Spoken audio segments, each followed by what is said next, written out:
Tu veux comprendre pourquoi tu fais yo-yo? Alors écoute ça, je t'explique tout. Julie, 39 ans, a perdu 6 kilos en 3 mois. Elle en a repris 9 en 4 mois. Elle a tout bien fait. Le problème, c'est le mécanisme qui est mauvais. Les salles de sport classiques, les pros du régime, les influenceurs, etc. Tout le monde te dit la même chose. Mange moins, bouge plus. Résultat, tu perds du poids et tu en reprends encore plus par la suite. C'est pas un manque de volonté, c'est juste de la biologie. Le coupable, c'est le cortisol, l'hormone du stress. Je sais ce que tu vas me dire, que tu ne stresses pas, que tu es zen et détendu. D'accord, le stress, c'est pas que dans la tête. Le manque de sommeil, c'est du stress. Les entraînements bâclés, c'est du stress. Les chutes de sucre après un repas, c'est du stress. Et face à ça, ton corps, il sécrète du cortisol de façon automatique. Regarde ça.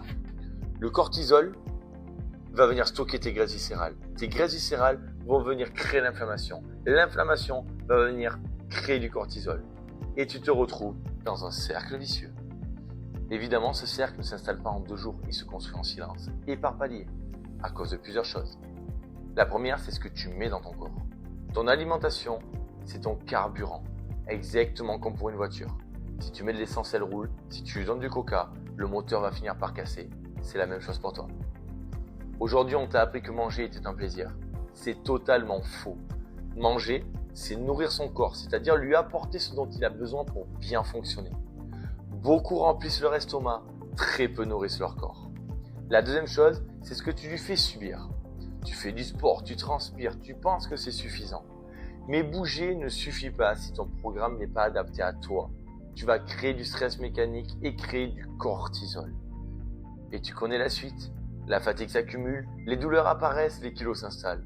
Et tout ça, c'est pas des signes de l'âge. Ce sont des signaux que ton corps déraille totalement. Si tu veux savoir où t'en es, pose-toi ces 3 questions.